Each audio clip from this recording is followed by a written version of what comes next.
Hi hello viewers എല്ലാവരും എന്ത് പറയുന്നു സുഖമായിട്ടൊക്കെ ഇരിക്കുന്നോ? ഞങ്ങളും സുഖമായിട്ടൊക്കെ ഇരിക്കുന്നു. അപ്പം ഞാനിന്ന് വന്നിട്ടുള്ളത് ഒരു പനീർ ഉണ്ടാക്കുന്ന വീഡിയോയുമായിട്ടാണ്. അപ്പോൾ വീട്ടിൽ തന്നെ എങ്ങനെ നല്ല പനീർ ഉണ്ടാക്കാം എന്ന് നമുക്കൊന്ന് നോക്കിയാലോ. അതിനായിട്ട് ഞാൻ 1 ലിറ്റർ പാലാണ് എടുത്തേക്കുന്നത്.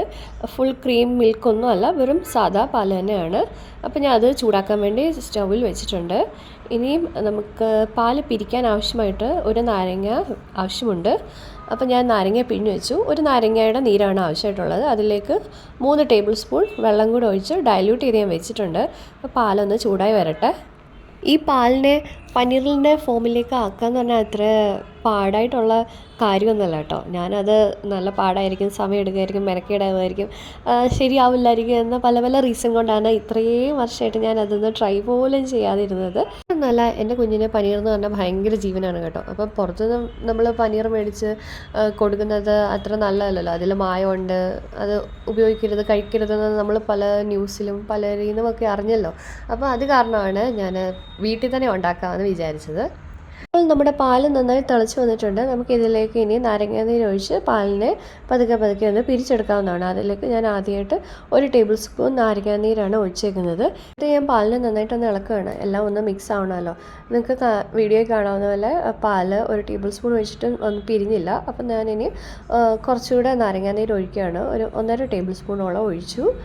എന്നിട്ട് ഒന്ന് നന്നായിട്ട് പാൽ ഇളക്കിയെടുക്കുകയാണ്. എന്നിട്ടും നമ്മുടെ പാൽ പിരിയാറായില്ല. കാരണം ആ ഒരു നാരങ്ങാനീര് മൊത്തം ഒഴിച്ചാലേ ആവുള്ളൂ, പിരിയുള്ളൂ. അപ്പോൾ നമ്മൾ സ്റ്റെപ്പ് ബൈ സ്റ്റെപ്പായിട്ടാണ് ഈ പാലിനെ ഒന്ന് പിരിച്ചുകൊണ്ട് വരുന്നത്. ഒറ്റയടിക്ക് നമ്മൾ നാരങ്ങാനീര് ഒഴിച്ച് പിരിച്ചെടുക്കുന്നതിനേക്കാളും നല്ലത് പതുക്കെ പതുക്കെ പാലിനെ പിരിച്ചെടുത്തുകൊണ്ട് വരുന്നതാണ്. അപ്പോൾ ഞാൻ പിന്നെയും കുറച്ചുകൂടി നാരങ്ങാനീര് അതിൻ്റെ അളവ് കൂട്ടി ഒഴിച്ചിട്ടുണ്ട്. അപ്പം നമുക്ക് കാണാം, ഇതിപ്പം ചെറുതായിട്ടൊക്കെ പിരിഞ്ഞ് വരുന്നുണ്ട് കേട്ടോ. ഒരു കാര്യം പറയാൻ വിട്ടുപോയി, നമ്മൾ പനീർ ഉണ്ടാക്കുന്നതിന് മുമ്പ് തന്നെ ചെയ്ത് വെക്കേണ്ടതാണ്. അത് ഒരു നല്ല തുണി, നല്ല നീറ്റായിട്ടുള്ളൊരു തുണിയൊക്കെ ഒന്ന് സെറ്റാക്കി വെക്കണം. അരിപ്പൊക്കെ നമ്മൾ ഈ പനീറൊന്ന് അരിച്ചൊക്കെ എടുക്കണമല്ലോ, അതിന് വേണ്ടി കേട്ടോ. അപ്പോൾ എനിക്കിനി ബാക്കി വന്ന നാരങ്ങാനീരൂടെ ഒഴിക്കുവാണ്. മൊത്തം ഞാൻ ഒഴിച്ചില്ല, കുറച്ച് ഒരു 1/4 ടീസ്പൂണോളം ഞാനിവിടെ ബാക്കി വെച്ചിട്ടുണ്ട്. അപ്പം കണ്ടില്ലേ, നമ്മുടെ പാല് അത്യാവശ്യം നന്നായിട്ട് പിരിഞ്ഞു. ഓൾമോസ്റ്റ് അത് ഫൈനൽ സ്റ്റേജിലേക്ക് ആയിക്കൊണ്ട് ഇരിക്കുന്നു. മൊത്തം ആയില്ല, കുറച്ചുകൂടെ ഒന്നും ഇവിടെ നന്നായിട്ട് പിരിയാനുണ്ട് കേട്ടോ. അപ്പോൾ ആ ബാക്കി വന്ന നാരങ്ങാനീരൂടെ ഞാൻ ഒഴിച്ച് ഒന്ന് നന്നായിട്ട് എല്ലാം ഒന്ന് മിക്സ് ചെയ്തെടുക്കാൻ പോവാണ്. അതുകൂടെ ആകുമ്പോൾ നമ്മുടെ പനീർ മേക്കിംഗ് കഴിഞ്ഞു. അപ്പോൾ നമ്മൾ നമ്മുടെ പാലിനെ നന്നായിട്ട് പിരിച്ചെടുത്തിട്ടുണ്ട്. ഇനി ബാക്കിയുള്ള കാര്യമൊക്കെ വളരെ സിമ്പിളാണ്.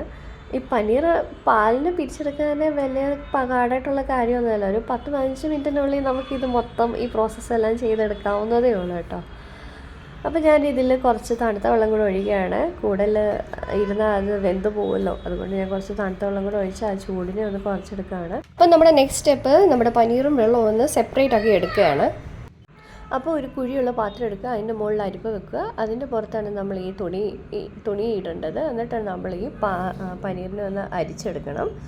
നമ്മുടെ പനീറിലെ വെള്ളം അത്യാവശ്യമൊക്കെ പോയി. അപ്പോൾ നമുക്കിനി ആ പനീറിൽ നിന്ന് ഇറങ്ങി വന്ന വെള്ളം നമുക്ക് കളഞ്ഞിട്ട് നമ്മുടെ പനീറിനെ ഒന്ന് നന്നായിട്ട് കഴുകിയെടുക്കാവുന്നതാണ്. അപ്പോൾ പനീർ നന്നായിട്ട് വാഷ് ചെയ്യാൻ വേണ്ടി ഞാൻ ചെറിയ ചൂടുവെള്ളമാണ് യൂസ് ചെയ്യുന്നത്. കുറച്ച് വെള്ളം ചൂടാക്കി വെച്ചിട്ടുണ്ട്. അപ്പം അത് നമ്മുടെ പനീറിലോട്ട് ഒഴിച്ച് ചെറുതായിട്ട് കുറച്ച് ഒഴിച്ച് കൊടുത്ത് അതിനെ നന്നായിട്ട് നമുക്കൊന്ന് വാഷ് ചെയ്തെടുക്കാവുന്നതാണ്. ഈ ഒരു സ്പൂണൊക്കെ വെച്ച് ഇത് നന്നായിട്ടൊന്ന് പ്രസ് ചെയ്ത് കൊടുക്കുകയാണ്. അതിലെ വെള്ളം മാക്സിമം കളയാൻ വേണ്ടിയാണ് അങ്ങനെ ചെയ്യുന്നത് കേട്ടോ. കളയാനുള്ള മാക്സിമം പരിശ്രമങ്ങൾ ഞാൻ നടത്തുന്നുണ്ട് കേട്ടോ. അപ്പോൾ നമ്മുടെ ഇവിടെ വെള്ളമൊക്കെ കളഞ്ഞെടുത്ത് നമ്മുടെ പനീറൊക്കെ സെറ്റായിട്ടുണ്ട്. ഈ ഒരു പരുവത്തിൽ തന്നെ നമുക്ക് വേണമെങ്കിൽ ഇതിൻ്റെ മുകളിലൊരു വെയിറ്റ് എടുത്ത് വെക്കാവുന്നതാണ്. പക്ഷേ ഞാനത് ചെയ്തില്ല. എനിക്ക് അത്യാവശ്യം നല്ലൊരു ഷേപ്പിൽ വേണമെന്നൊരാഗ്രഹം. അപ്പോൾ ഞാനിതിനെ ഒന്ന് ഷേപ്പാക്കി എടുക്കട്ടെ കേട്ടോ. അപ്പോൾ ഇനി അടുത്ത പ്രോസസ്സ് എന്ന് പറഞ്ഞാൽ ഇതിനെ ഒന്ന് ഷേപ്പാക്കി എടുക്കാനാണ്. അപ്പോൾ ഞാനൊരു നൈഫൊക്കെ എടുത്തിട്ട് അതിനെ ഒന്ന് അത്യാവശ്യം ഒന്ന് ഷേപ്പാക്കി എടുക്കാനുള്ള ശ്രമത്തിലാണ്. ഒരു സ്ക്വയർ ഷേപ്പാണ് ഞാൻ ഉദ്ദേശിക്കുന്നത്. അപ്പോൾ എല്ലാ ഭാഗത്തും ഒരേ തിക്നെസ് വരണമല്ലോ, അതിനുള്ള പരിശ്രമങ്ങളും അതിൻ്റെ കൂടെ നടപ്പുണ്ട് കേട്ടോ. എത്രത്തോളം ഷേപ്പൊക്കെ ആയി വരുമെന്ന് അറിയത്തില്ല, എന്നാലും നമുക്കൊന്ന് പരിശ്രമിക്കാം. ഞാൻ ഫസ്റ്റ് ടൈം ഉണ്ടാക്കിയപ്പോൾ ഞാനിങ്ങനെ ഷേപ്പിനൊന്നും പ്രാധാന്യം കൊടുത്തില്ല. ഞാൻ ജസ്റ്റ് ഒന്ന് ചുരുട്ടി വെച്ച് അതിൻ്റെ മുകളിലൊരു വെയിറ്റ് കൂടെ വെച്ചതേ ഉള്ളൂ. അപ്പോൾ ഇപ്രാവശ്യം എനിക്കതിനൊന്ന് ഷേപ്പാക്കി എടുത്താലോ എന്നുള്ള പരിശ്രമത്തിലാണ് ഞാൻ. അപ്പോൾ ഏകദേശം ഒരു സ്ക്വയർ ഷേപ്പിലൊക്കെ ആക്കി ഞാൻ എടുത്തിട്ടുണ്ട് കേട്ടോ. ഇനി നമുക്ക് ആ തുണിയൊന്ന് നല്ല വൃത്തിക്ക് ഒന്ന് മടക്കി വെച്ചിട്ട് അതിൻ്റെ പുറത്തോട്ടൊരു വെയിറ്റൊക്കെ വെച്ച് നമുക്കൊരു 2-2.5 മണിക്കൂറൊക്കെ സെറ്റാവാൻ വേണ്ടി വെക്കാം കേട്ടോ. 2 മണിക്കൂറൊക്കെ മാക്സിമം മതി. പക്ഷെ ഞാനിതെടുത്തപ്പോൾ ഒരു 2-2.5 മണിക്കൂറൊക്കെ ആയി കേട്ടോ. എൻ്റെ തുണിക്ക് ഇച്ചിരി നീളം കൂടിപ്പോയി. അപ്പോൾ അതിനെ ഒന്ന് മടക്കിയെല്ലാം ഒന്ന് ഒതുക്കി വെക്കാനുള്ള പരിശ്രമമൊക്കെ ആയിരുന്നു. അപ്പം ഞാനിവിടെ ഒരു ദോശത്തവയാണ് എടുത്ത് വെച്ചേക്കുന്നത്. ഈക്വലായിട്ട് എല്ലായിടത്തും വെയിറ്റ് ചെല്ലുമല്ലോ എന്നുള്ള ഒരു വിശ്വാസത്തിലായിരുന്നു. പക്ഷേ തുറന്ന് നോക്കിയപ്പോഴാണ് കണ്ടത് അത് എല്ലായിടത്തും ഒരുപോലെ വെയിറ്റ് ചെന്നില്ലെന്ന് തോന്നുന്നത്. സൈഡൊക്കെ ആണെങ്കിൽ ഇങ്ങനെ വിട്ട് നിൽക്കുന്ന പോലൊക്കെ.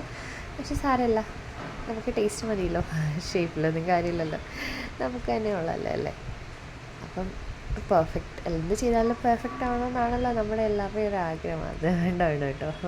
അപ്പം ഞാൻ ആ സൈഡിൽ സെറ്റാവാത്ത ഭാഗമൊക്കെ ഞാൻ ഒന്ന് ആദ്യമേ കട്ട് ചെയ്തെടുത്തു. കാരണം സെറ്റായിട്ടുള്ളത് നമ്മൾ കട്ട് ചെയ്ത് വരുമ്പോൾ കാണാൻ നല്ല ലുക്കാണ് കേട്ടോ. നമ്മുടെ കടയിൽ നിന്ന് വാങ്ങുന്നത് എങ്ങനെയോ അങ്ങനെ തന്നെ ഇരിക്കും. കണ്ടില്ലേ, അതുപോലൊക്കെ തന്നെയുണ്ട്. ആ സൈഡ് മാത്രമേ ഇച്ചിരി പ്രശ്നമായുള്ളൂ. അപ്പോൾ ഇനി എൻ്റെ അടുത്ത ലക്ഷ്യം എന്ന് പറയുന്നത് ഇതിനെ നല്ല വൃത്തിക്കൊന്ന് കട്ട് ചെയ്തെടുക്കുകയാണ്. വീഡിയോ കാണുന്ന പോലെ ഇത് നല്ലതായിട്ട് പനിയർ പെർഫെക്റ്റായിട്ട് വന്നിട്ടുണ്ട്. നല്ല ഫ്ലെക്സിബിളാണ്, സൂപ്പർ സോഫ്റ്റാണ് കേട്ടോ. ടേസ്റ്റിലും ഒട്ടും പുറകിലല്ല. ഞാൻ ക്രീമി മിൽക്കല്ല യൂസ് ചെയ്തെങ്കിൽ പോലും നല്ല ടേസ്റ്റിയായിട്ട് വന്നിട്ടുണ്ട് കേട്ടോ. ഞങ്ങളിത് ഉണ്ടാക്കി കഴിച്ചായിരുന്നു. അത് കഴിഞ്ഞിട്ടാണ് ഞാൻ ഈ വീഡിയോ ഇടുന്നത് കേട്ടോ. അപ്പോൾ നിങ്ങളും ഇതുപോലെ ട്രൈ ചെയ്ത് നോക്കൂ.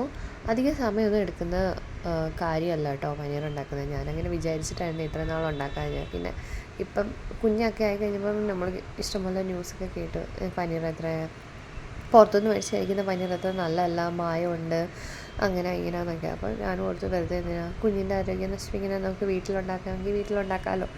നമ്മുടെ ആരോഗ്യം നമ്മൾ കൂടെ ശ്രദ്ധിക്കണമല്ലോ അല്ലേ.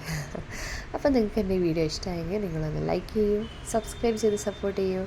പിന്നെ കൂടെ കമൻറ്റൂടെ ചെയ്യണം കേട്ടോ. നിങ്ങൾ ഉണ്ടാക്കിയോ ഇല്ലയോ, ഇഷ്ടപ്പെട്ടോ എന്നൊക്കെ പറഞ്ഞുകൊണ്ട് കമൻറ്റൂടെ ചെയ്യണം കേട്ടോ.